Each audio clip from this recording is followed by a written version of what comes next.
What's going on, y'all? It's your man, 100 Acre Woods, back at you with another MPC Live 2, X1, just general MPC video. And this time I'm coming at you with my highly requested chords video. When I made my introduction for the MPC Live, people were asking me how did I come up with the chord progression that I made. And I just take these things for granted because back when I wanted to learn how to make beats and how to just produce music in general, I had learned about chord structure, general music theory. So I just assumed people knew these things, you know? But nowadays, when you have people making MIDI chord packs that you could find if you just use the tools that you're given. Like if you have FL Studios, you could use the stamp tool. If you have the MPC, then you could use pad performance mode.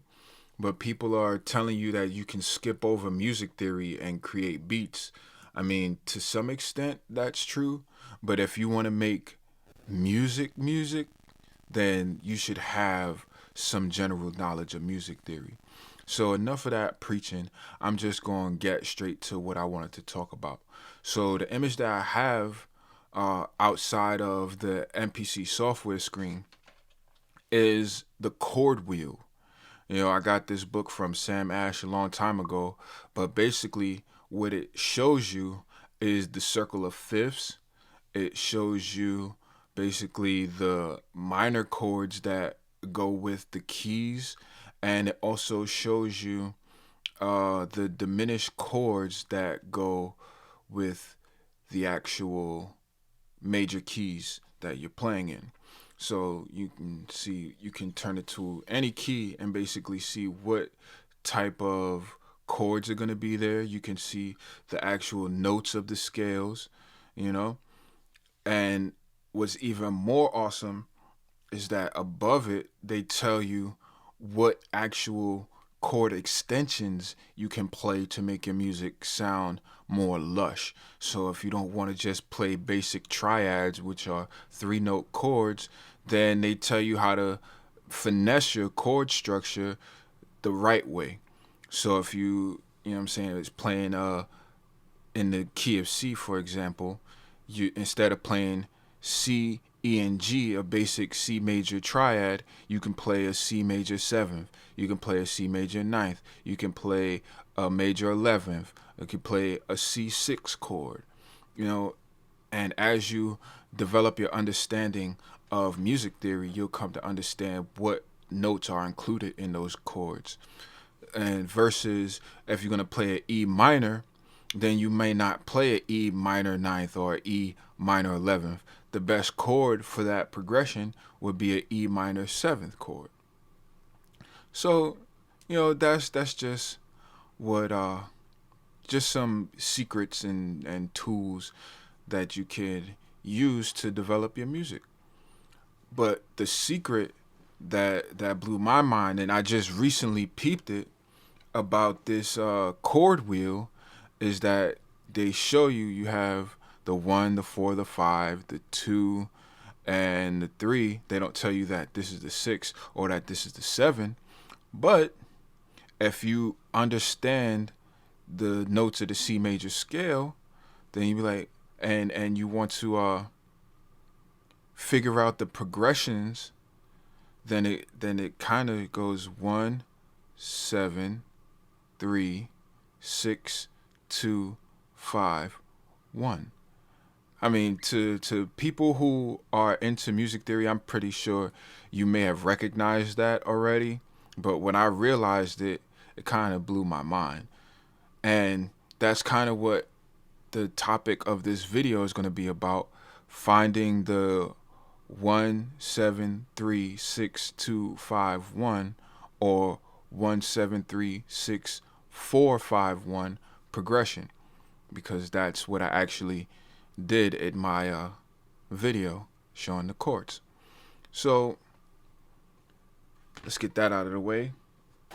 So now when you're in the actual MPC software or you're using it in standalone, you would want to put it basically in pad perform mode, put it on chords, have it in the 135 or what is it, 1357 if you want to use jazzy chords. But the pads are actually numbered. It's kind of a shortcut. And when I say 1736251, your chord structure is there already. So it's to me it's kind of simple. That's why it's hard for me to explain it. But maybe you should just hear how it sounds. So it's 1 7 3 6 2 5 1. If you're gonna use the 4-5-1, it's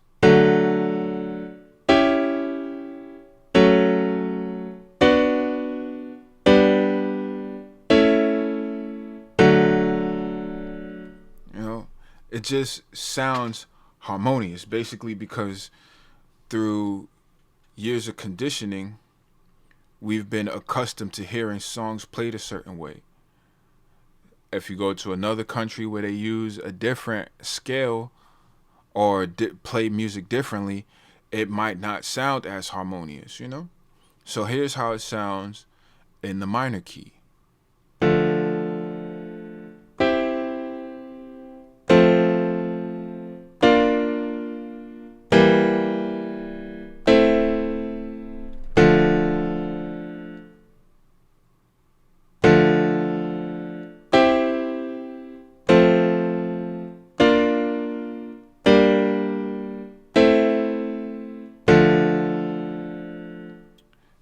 That's the basis of music theory and chord progressions. They call it the diatonic, and what that means is that the one chord can go to any other chord on the map per se. The 7, they say, typically goes to the 3. The 3 usually goes to the 6. The 6 then goes to either the 4 chord or the 2 chord. And the 2 or the 4 chord goes to the 5, and the 5 always goes back to the 1. That's how you resolve it. Then when you have the 5 chord, they call it the dominant, so it's really a 5 chord with the 7th added to it.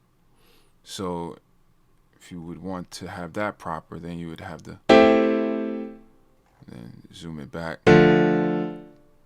These are different nuances.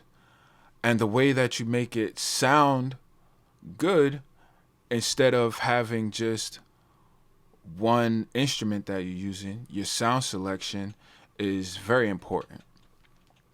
Sound selection is super important. But another little nugget that I discovered when playing in pad perform mode is stacking chords. So if you would wanted to play the major ninth per se, and you didn't want to press down on all the individual notes, you can just play pad 1 and pad 5. Boom.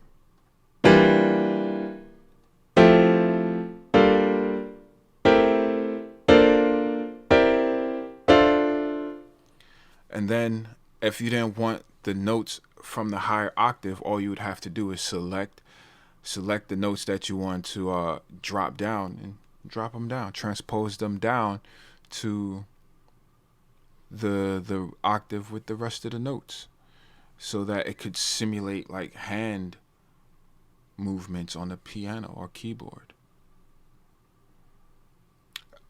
I'm going to demonstrate this when I do my video on arpeggio, on the arpeggiator for the MPC. But I just wanted to show people, the different ways to make up chord progressions. And I'm going to have a link in my description of where I actually was studying how to actually do the diatonic chord progressions. It's this lady named Karen something.